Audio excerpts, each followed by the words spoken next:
Well, first of all, Dara, thank you for hosting such an incredible event here Happy today. to do it, and thank you for doing this. I do have a slight criticism, though.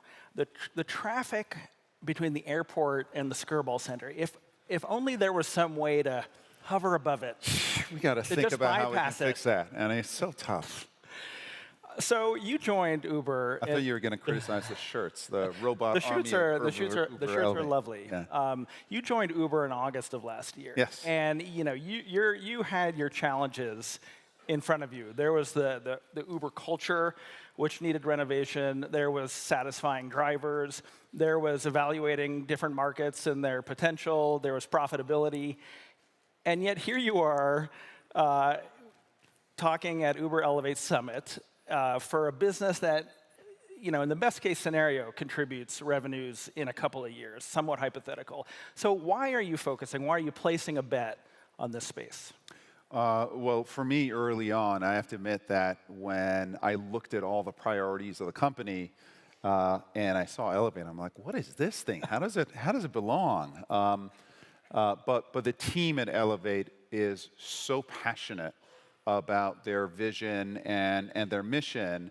And for me, the aha moment came when I started understanding that Uber isn't just about cars. Ultimately, Uber and where we want to go is about urban mobility, urban transport, and being a solution for the cities in which we operate.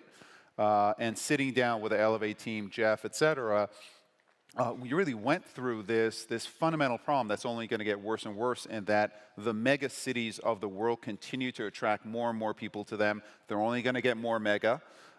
And the ability to solve this problem through infrastructure and trains, et cetera, the infrastructure just cannot physically keep up with the growth that these cities are seeing. And we experience it because we're on the ground in these mega cities all over the world.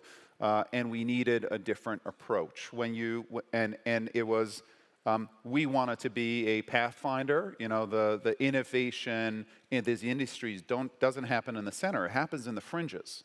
So you have to push your thinking to the fringes, to the outsiders, and spend time with the outsiders in order to start driving this innovation. And for me, the recognition that Uber can't just be about cars, it has to be about mobility, it has to be about transportation, along with this core value, this norm that we have, which is we make big, bold bets. That's part of the identity of the company. It's a big part of what got us here, with all kinds of troubles, but also incredible innovation, incredible services that we built on a global basis. When we put together this idea of we've got to be about mobility, we have to solve problems over the long term for the cities in which we operate, and we have to continue making these big, bold bets and leading in the mobility space. It kind of came together and said, you know what, this is something that we should push on. This is how hard did they have to work to convince you that Uber Elevate was something that was worth doing? It took a couple of sessions and a bunch of reviews, and I was going through the math of the cost per mile, et cetera. And listen, there's a lot that has to come together. And we absolutely know that we can't make this happen ourselves. And that's actually, these are new muscles that we're building. What we're trying to do here with Elevate is truly different than how we've approached these mobility and transportation problems in the past. It's partnership first. It is bringing in many, many players out here, and it's painting a vision, but it's also, everyone in this audience is going to have a brush, and they're going to be part of this vision that we're putting together.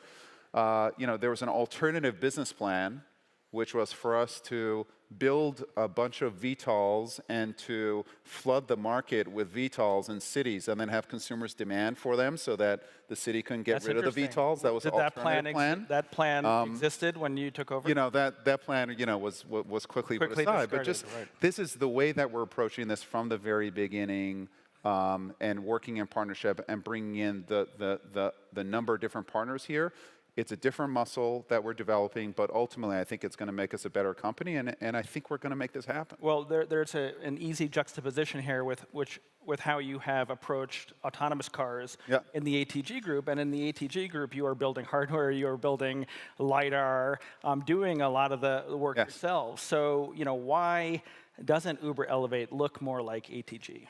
Well, I think it's every generation you try to move ahead in terms of your approach.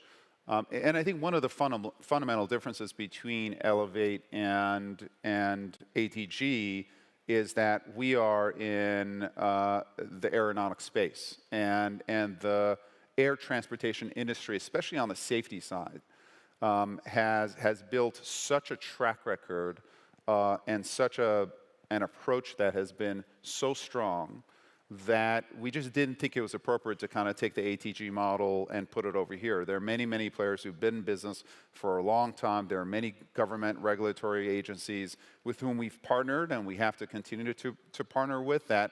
This demanded a different approach, and I think that this is the approach that's right for this problem that's a very tough nut to crack. Well, I promise we will be spending most of our time in this discussion in the air, but occasionally we're going to touch on the ground and some of the terrestrial issues that you face.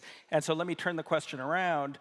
Why doesn't ATG look more like Uber Elevate? Like, is this an approach that might transfer over and solve some of the difficult challenges that you are facing in autonomous vehicles? Ultimately, it could. We're moving forward with ATG. To some extent, there are some technology problems that you have to solve, and ATG is a combination of software and hardware, just like this, where developing the software and hardware together and to some extent hard coding that in a first generation makes a ton of sense.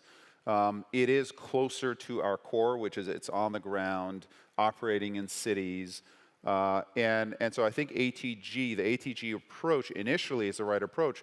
We will work and partner with manufacturers, and already are partnering with manufacturers, Volvo, Toyota, Renault, Nissan, et cetera. There are a number of manufacturers that we're working with, and ultimately the ATG model is going to look more and more like Elevate. Like, you think you'll retreat from building as much of the hardware as you're designing and building now? We're going to be building out the hardware kits, the sensor kits, et cetera. We don't want to be in the car manufacturing space. And we will ultimately move towards a model where there are some manufacturers who will take our kit, put it on their cars, and they'll assemble it. And there will be some manufacturers who will build the whole thing kind of front to bottom, and they will plug into our network and be a service provider into an autonomous. And by the way, I think that the network is going to be semi-autonomous, semi-driven for a very, very long time. I think these technologies are that it's not going to be a 0 to 1 immediately. It's going to be 0 to 0.1, 0.2. It will be hybrid for a long time. You had an unfortunate fatal accident in the Phoenix area earlier this year. What have you learned in that incident that you can apply to these even farther out technologies? Well, we're learning. And I think for us, it really brought home this idea that safety has to come first. And as it relates to that tragedy, we have grounded our autonomous fleet, and that was a decision that we made. Any sense for when you'll start driving again? It'll be within the next few months. I don't know, and the time will be right when the time is right, because we are doing a top-to-bottom safety review, both internally and with independent folks coming in to take a look at our culture, our practices, et cetera, so that when we get back on the road, we all know as a team that we're getting back on the road in as safe a way as possible and responsible way as possible. And it just kind of, it's just one more way that it hits home how important safety is and how important it is for us to engage with our regulatory partners and the various aeronautics players, et cetera, who have played this game and have worked in a safe environment for a very, very long time and have established a long track record of success here. We've got to learn here. Can you tell us anything about the status of the NTSB investigation? It's ongoing. We have been working hand in hand with them, and we've been giving them all the data that they need. We will not be tweeting ahead of their findings. Yes, yeah. Elon, take note. I don't know what you're talking about. Right. There have been media reports that that this was a group that was moving fast, in part to impress you, to meet some benchmarks and deadlines by the end of the year. What do you take away from that as you move forward in ATG, and also as you set these very ambitious goals that we've heard about here for Uber Elevate? You can't sacrifice safety. Now, that's easy to say, right? There are trade-offs in life. And I do think that you have to be aware of unintended consequences in everything that you do. And there's a balance, which is you want to push teams to be ambitious. You want to push them to innovate at the fringes. You want to get teams to be uncomfortable. But at the same time, you really have to check yourself and go back to first principles and ask yourself, are we doing the right thing? Are we pushing too hard, and is it coming at the cost of safety? And if it is, then you have to take a step back. One of the unique characteristics of Uber is that we are at our core a technology company. That is our root.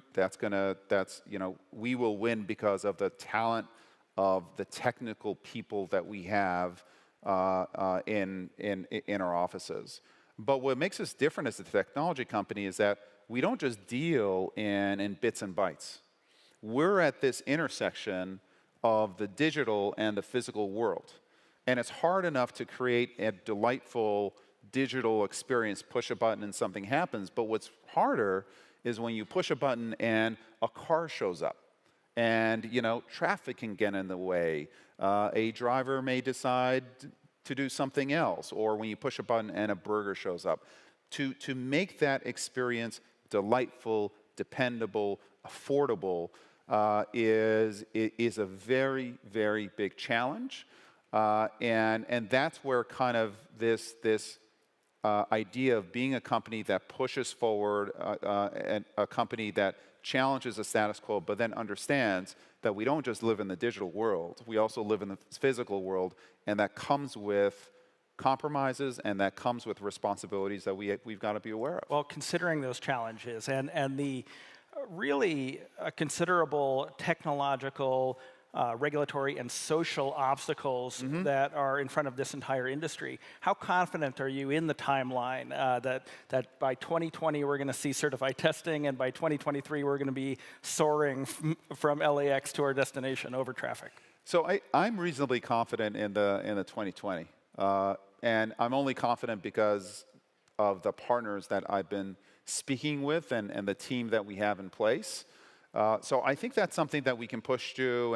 And when this morning I've been talking to a bunch of our partners, and I think that's something that we can get to. What we bring to the table here, and what I think is truly different, is building this to not be a service for the few, but a service that is ultimately available for mass market. Peter talked about exponential growth, and there's a lot of talk in terms of just how quickly technology is developing now and the pace of change. And obviously connectivity and a phone in every pocket is a big reason for that pace of change. But it's also the ability for these technologies to hit mass market more quickly than anything else that allows the cost curves to come down and the adoption curves to kind of go up like this. The adoption curves moving up like this is much harder when you get to the physical world. And I think one thing that we did as a company before my time uniquely is that we took the kind of adoption curves that were related to digital economies and we moved them over to the physical world. And it came with capital commitments and guts and ambition that was extraordinary, that was amazing at this company, and it built something incredible. But those adoption curves had never been seen in the physical world. And it was those adoption curves that drove the price of this mobility and the availability of this mobility to so many all around the curves, all around the world in a unique way. 2020, building this technology and making it possible is hard. Moving it to being a mass market product and moving it up these adoption curves and bringing the cost per mile down so that it's affordable to millions as opposed to thousands is where our sense of mission comes in as a company. That's where, that's what we do. And I think this is an incredible technology. I think that it is a necessary technology for the cities in which we operate in terms of where urban mobility is going 10 years from now, 15 years from now. And how fast can we bring the cost down? How fast can we push adoption curves? I don't know, but that's the real challenge. And I've got an incredible team and incredible minds working on it. And I'm comfortable that we can make it happen faster than any other company on earth. You are fortunate enough to be presented with a lot of growth opportunities, geographic, but also new businesses like Uber Eats. Where does Elevate rank for you in the greenfield opportunities in the future? So I'm always looking at the growth curves of our businesses versus current size and potential size, and what you're trying to do as a company is take growth that's coming in today and profits that are coming in today and stage them and invest them in kind of forward opportunities down the road, but not just opportunities 2 years from now, but then opportunities 4 years from now and 6 years from now, 8 years from now, et cetera. And when I look at the possibilities right now, listen, the core business of ours is growing at very significant rates. We've got plenty of geographic expansion ahead of us. There are new markets that we're not in. And then there's improving our matching technology. And for us, the most important thing right now is like getting more than one person in a car, getting multiple riders in a car to help with traffic and pollution in the cities. And that's a very, very difficult technological problem. And it's kind of a societal problem to solve. People sitting close to each other who really don't know each other. Should I talk? It can be awkward. Yeah, it can be awkward. So that's like, I'd say, growth stage one, which is within the next 2 or 3 years. We're making big investments there. Eats for us is a growth stage, 1.5 business. It's scaling at a rate that no other delivery business outside of China maybe is scaling on a global basis. We're the largest food delivery business in the world now, and this is a business that we started 2.5 years ago. So there's extraordinary opportunity there. And then there are businesses like we're getting into the e-bike business as well that are, I'd say, growth stage 2 businesses. They're going to come in years 2 through 5. But you need to be feeding, once you're done with years Elevate 2 is through 5. year 19? Listen, what is Elevate? Elevate is 5 through 10. Okay. And we need a couple of shots, 5 through 10, because 5 years from now it gets here a lot quicker than you think. We're talking here today about moving people in the air. What about moving things? What about food delivery or package delivery via drones? Yeah, it's actually something that the Elevate team is also working on, because there's an enormous amount of expertise that they bring to bear. And actually earlier today there was the NPP prizes that were announced, and San Diego was one of the cities that was a winner, and we are one of the partners. Okay. In that project. So we will be working on food delivery. It is Eats, which is one of the most exciting parts of our business. And listen, it's my personal belief that a key to solving urban mobility is flying burgers in any city. Of course. We need flying burgers, right? Everyone needs it, so we're working on that. So residents of San Diego, sometime soon, will be able to, on the Uber Eats app, get a food delivered via Uber. Will you guys make the drones? We will. That's to come. I don't want to get in too many details, but those are the discussions that we're having right now. So this is part of the Elevate vision. Yes, yeah, it is. And listen, this is a great example of public working with private enterprise. NPP is like such a great example of the FAA bringing this to bear, challenging both municipalities and companies to come up with innovations to move forward in these areas, in urban transport, and so we think it's going to be a heck of a lot of fun, and we do think this idea of being able to push a button and have food at your doorstep somewhere between 5 minutes from now or 30 minutes from now, and 30 minutes is if it comes by courier, 5 minutes can be if it comes by air.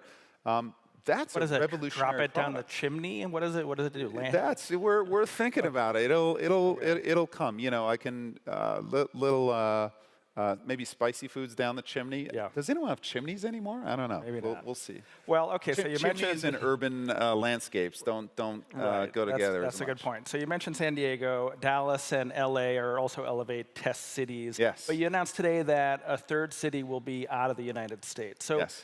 and of course, there are many other companies represented here today that are also operating and testing outside the U.S. Do you think the U.S. leads in this industry, or is it likelier that there are other countries that with a different sort of regulatory attitude, perhaps, that go first? I think my instinct is that the U.S. actually has been strong in terms of leaning forward on this stuff and being a sponsor in terms of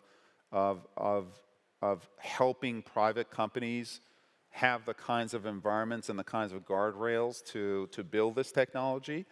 That said, while traffic and congestion and pollution are certainly problems here in the U.S., they're bigger problems in many countries outside of the U.S., in South America, in the developing countries, in India, et cetera.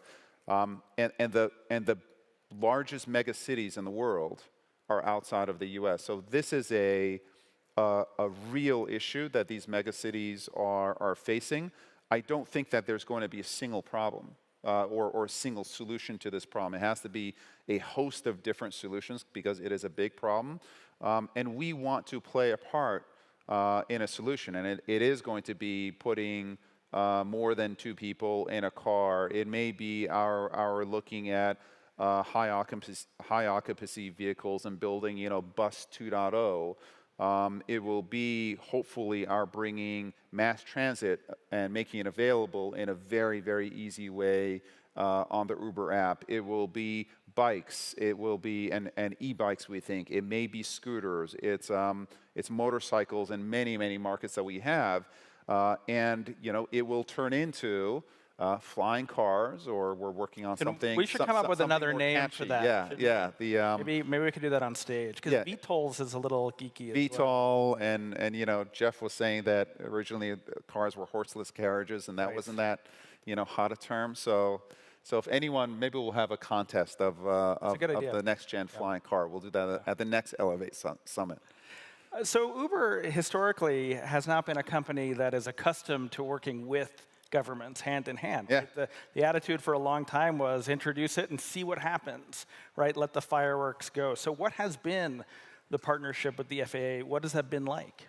Well, it's still early, but we have been, I think that we have been working with governmental entities for a while, and certainly local regulators and city regulators. We didn't always see eye to eye. And I think that the way that you behave as a company changes based on your scale. We were a brash startup. We had to break some rules in order to, I think, build a service that's making the world a better place. It ultimately, we believe, we will reduce car ownership, and we will make mobility available to more people. And there are 3 million driver partners who are making a living on our platform. And so we actually have been, I think the press, I won't accuse you, thrives on drama. And the drama there comes has been out plenty of, of drama. There has been plenty of drama. We've created some drama, so it's been a two-way street. But there are many, many city regulatory authorities and governmental authorities with whom we have had relationships for years and years and years. And I think the FAA, it's a new relationship for us. We knew very early in the conception of Elevate that we had from the ground floor to bring in the FAA, the NASA, et cetera, to really shape these ideas from the ground up with them. Because, listen, aviation is a different ballgame, and we've got to play by the rules. Yeah, the FAA's Dan Elwell said yesterday, that people have a completely different set of expectations around safety when it comes to air travel, and we should just talk more than that because, anomalous things do happen. Yes, They've happened for a century. So, how does Uber, as the kind of organizer of this new network, how do you ensure against accidents, and then how do you also kind of protect the brand when something inevitably does happen? Well, hopefully it won't be inevitable, but it will happen. And I think it comes down to working with the experts. And I think that there are a lot of experts in the industry. It is working with the regulatory authorities. It is working with partners who have done this for years and years. And is learning from their procedures and putting a system together that works within, that takes what we have learned for years and years in the air transportation and manufacturing industry and applies it to an industry that's new. Hopefully the pace of innovation is something that we can push, but we don't want that to come at the cost of safety. And ultimately, if someone is taking, Uber Air vehicle or an Uber Air ride, we have to underwrite that ride. We have to underwrite the quality of that ride. We have to underwrite the cost of that ride. We have to underwrite the service, but we also have to underwrite safety. So we are very, very serious when we say safety comes first. If God forbid there is an accident of some kind, how do you see liability issues playing out? I think if it's our service, then we would probably be liable. But my honest answer to you is, it's not something that we've looked deeply into, right? Like we want to solve this problem. We want to solve this problem with the many, many partners that we have here. There are many challenges that we have to take on, and if we create a very safe system, and this is both hardware and software, and how the network comes together. And initially, we'll have pilots in the vehicles and the overrides and the designs there.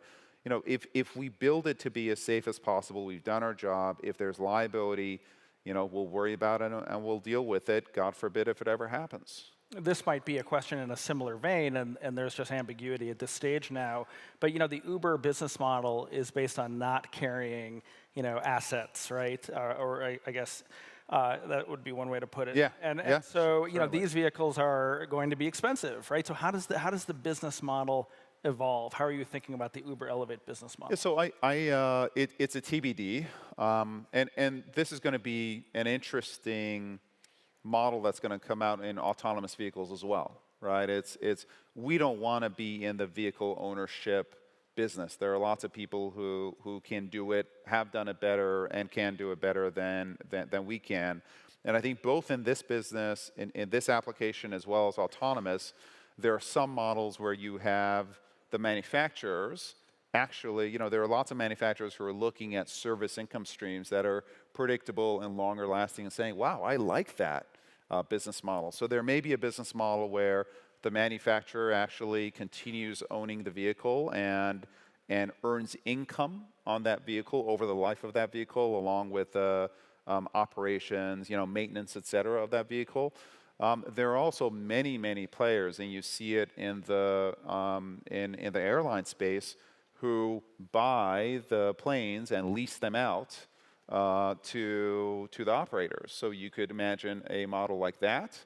And you can also imagine funding models that you see, for example, in the hotel space, right? It's Hilton actually doesn't own the hotels where people stay. There are property owners and publicly traded REITs and private owners as well that are investing in these heavy capital businesses. They're earning income on them. So I can see, REIT 3, Elevate REIT 3, Elevate REIT 4, et cetera, and its investors who are earning income on the vehicles that are operating within our network. So that could be a pretty cool future as well. You mentioned the pilot in the vehicle. That's Yes. been part of a debate that's been playing out for the past Sure. few days. And Dr. Langford from Aurora said, I think it was yesterday, that the economics don't work if you put a pilot up front, right? So where do you view, I mean, obviously the designs that you guys have put forward do have a pilot there. Yes. I know I'm a little more comfortable with the pilot there. Another panelist made a point today that we'd be looking at a pilot shortage, though, if we tried to scale that. So what do you think the future is in terms of purely autonomous or piloted? So I think the biggest issue is the pilot shortage. I'll ask you a question. Do you know how much money we made last year? Sorry, you're gonna have to say that again. Oh, that I made? No, that Uber made last year. That Uber made. I actually don't have that information. We lost a lot of money. You lost money, of course. Short-term we'll take short-term losses in order to build long-term businesses. Right. And so if over the short term we need to have a pilot in the vehicle in order for the vehicles to be safer and in order to create comfort, to your point, as far as the passengers in the vehicles goes, we will do that. And we built a big business on a global basis. Every single market that we go into, we have to pay money into in order to create the market, in order to create supply in a market. And then when we create supply in a market, we get price, and then we've got to have prices in a marketplace that get consumer demand. And in the early staging of these markets, every single transaction loses money for us. But as you build liquidity into a market, as supply comes and demand comes, the market liquidity creates economics that improve over a period of time. And we've done this in market after market after market. The challenge is if you're scaling with a kind of piloted paradigm, maybe it doesn't scale profitably. Well, I think that's a question. And if in the early years you need a piloted paradigm, but you know that over a period of time you can go fully autonomous, then you can create the market with pilots, et cetera, and then move to autonomous if the market demands it. So I do think, when you think about air transport to some extent, the autonomous challenges in the air are, some would argue, the challenges in the air are less than the challenges on the ground. They're pretty considerable in the air, though. Yeah, they are in the air, but Not at a the lot of same room for time, error. you don't have double parked cars in the air, right? Like it's just, there are different challenges. I think the airspace is going to be more regulated. I think it is going to be more predictable. So when we look at the autonomous challenge, we do think it's something that can be solved within the next 10 years. And in the early days, to the extent that the economics don't work with pilots, as long as we see a road in which the economics ultimately work, and we believe that they can long term, we'll continue to make that investment. Trust and transparency is absolutely critical in the aviation business, right? So how do you foresee when the network is up and running, sharing data, say, with the FAA or other public institutions? You have a responsibility to do that. Listen, I think that we will share the data appropriately. There are privacy issues, consumer privacy issues that are now more important than ever when you see the things happening with Facebook, et cetera. So we have to be very, very careful about the data of our users, protecting them, only using their data to make their experience fundamentally better. But as it relates to transparency and safety, we will share appropriate data with the regulatory authorities. Even now, with many of our city partners, we are starting to share aggregated data on traffic patterns, et cetera, to help our city partners actually plan out their parking and streets and what traffic is going to, what traffic patterns look like today and what they anticipate model traffic patterns looking like 2-3 years from now. We're starting to share that data in an anonymous way, in an aggregate way, so that we can actually be a partner in figuring these issues out. I'm going to make a slight digression on this trust and transparency issue that might mystify some of the people in this room, but it's important, and I think it's relevant. So there were 14 women who were seeking release from their arbitration agreement in pursuit of a lawsuit against Uber to seek class action status. Last we heard, you guys were kind of thinking about doing that. Is there any update on that? No update on that. Okay. So we've talked about safety, we've talked about kind of the regulatory barriers. The other one is just obviously social acceptance, right? Yes. And some of the skyports that we saw today, the fantastic designs, like I can really cool. They're amazing. You can only imagine yeah. a fight in downtown San Francisco, right? Over putting one of those things anywhere near the downtown area. So lots of issues, but how do we get people comfortable with the ideas that we've shared over the past 2 days? Well, I think the ideas look pretty freaking awesome. So I'm hoping that there'll be some cities and some neighborhoods who want these things. I mean, I think the designs are extraordinary. I do think that this is dealing with fundamental issues that cities have. So I think we're going to have the regulators and the cities on our side. I do think that we've got to think about the scale of these things. You know, some of the designs that you're seeing are built for very big scale applications for city centers or airports or stadiums, et cetera. One of the precepts that we have is that the designs here do have to be quite modular so that you can either go big or you can go small. And I just fundamentally believe that this has to be, we have to solve this transportation problem in more than just 2 dimensions. We need this third dimension.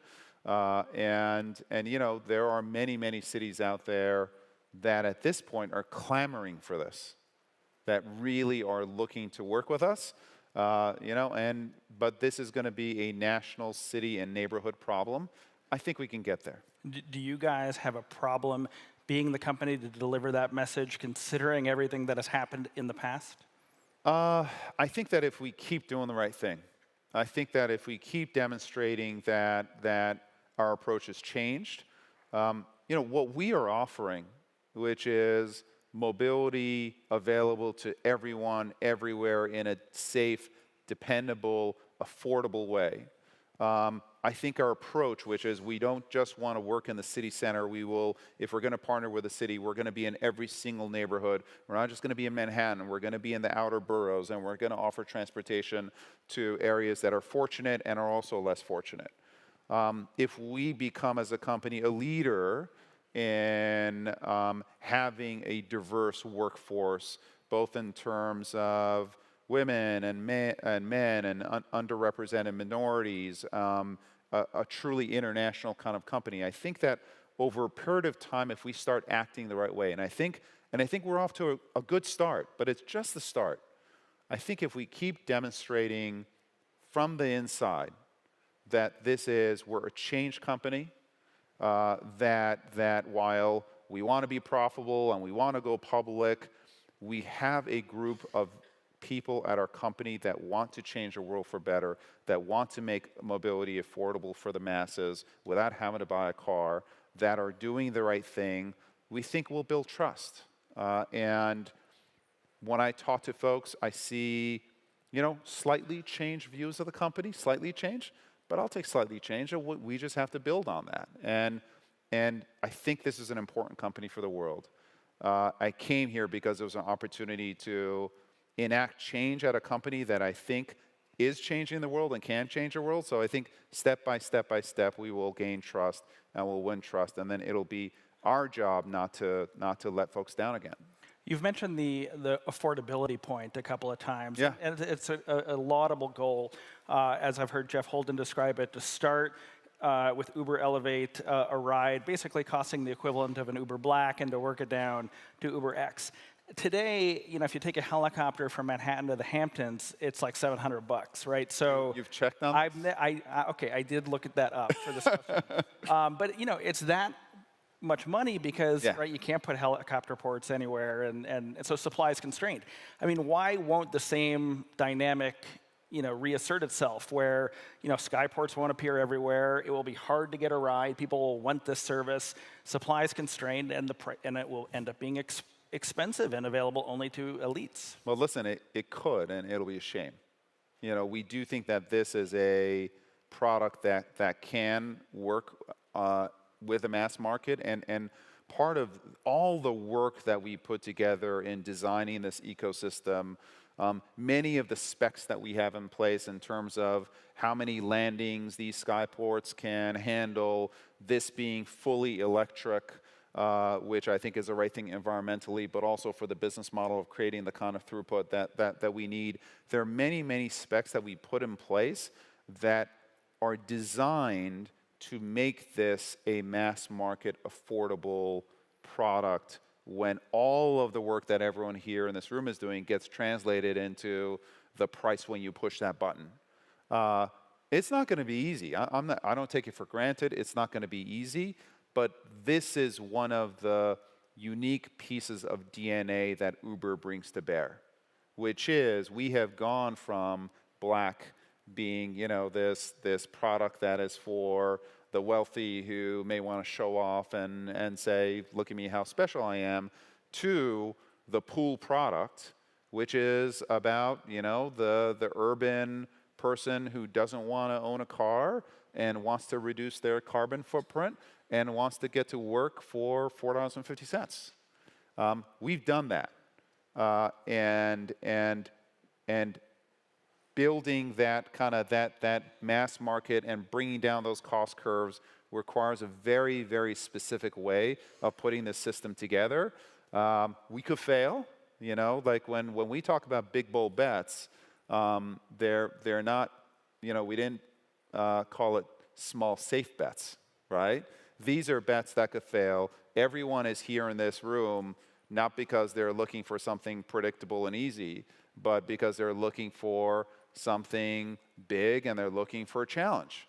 And I think together we can make this happen, but it's going to take a lot of work to get there. Somehow we only have a couple of minutes left, so we're going to go into rapid fire questioning mode. All right. So you and Elon had a sort of entertaining exchange of tweets where he expressed some skepticism about I think his are more entertaining than mine. Yes, well, you answered. But, he thinks these are hazards flying overhead that will, blow everything off your lawn. You responded that the advancements of battery technology, partly thanks to Tesla, will make it possible. I'm wondering if the conversation ever continued privately after that. It did not continue. I think he was busy with other things. He is a busy man. As am I, so. As the former CEO of Expedia, you were one of Google's biggest customers. So I would imagine that you have a relationship with Google, now Alphabet, and the people that run it. And so my question is, Kitty Hawk is not represented here apart from the employees that have come to work for Uber. Have you talked to... I think you know who I'm talking about. Have you talked to Larry Page? Are you familiar with his vision? And do you see his efforts at one point being part of Elevate? I have not talked with Larry, but I have talked with Sebastian, who is running Kitty Hawk. He was actually incredibly kind and reached out to me. This is after the settlement that we had with Waymo. I got to see the really, really cool vehicles that they're building. And listen, it's a beginning of a conversation with them. They are unbelievably smart. They've been at it for a while. We have a little bit of insight into what they're doing, so we would love to have them as partners. And the dialogue that I had with the Google folks and the Alphabet folks got us to a much, much better place as it related to Waymo and ATG, and they can focus on building technology than building legal cases. I'm hoping that the dialogue that Sebastian and I started can get to a good place. So back on the ground, you guys acquired an e-bike/scooter company? Jump Bikes. Not scooters yet. It's not scooters. It's all e-bikes at this point. But this is an incredibly hot category. You just look around the major cities. But there are rivals that are much better capitalized, right? Much better capitalized than us? Well, certainly than Jump, right? Certainly. So how much are you willing to invest, and how significant is this in your vision of the transportation fabric for cities? What I told the Jump team is one that if the unit economics and the technology is there, our appetite to invest is infinite. So we will. This is an incredibly exciting space. We think that e-bikes and or scooters, but especially e-bikes, because the range of an e-bike, the average range of a jump bike in San Francisco is 2.6, 2.7 miles. That's a very significant range and can displace many, many car trips. And even if you displace 10% of car trips of that length, I think many cities would breathe a real sigh of relief. So we think it's a very important part of this definition of Uber not being about cars, but being about going from point A to B, being a great partner to a city to help traffic. And as a result, our ability to invest is significant. And we're better capitalized than any of the other players out there. I'll ask you one more question. This is a community that has coalesced around a shared vision put forth by Uber. Plans change at big companies. Yeah. Sometimes companies see economic opportunity in doing things differently. Can you commit to this crowd, to this community, that Uber is there for them as a kind of, as a partner, as a neutral platform over the long term? Absolutely. We are in this for the long term, and we absolutely believe in the vision that everyone is painting here. So thank you for being a part of this event. I think it's incredibly important to us, but I think it's incredibly important to the world. So we're going to be here with you. Tara, thank you very much. Thank you.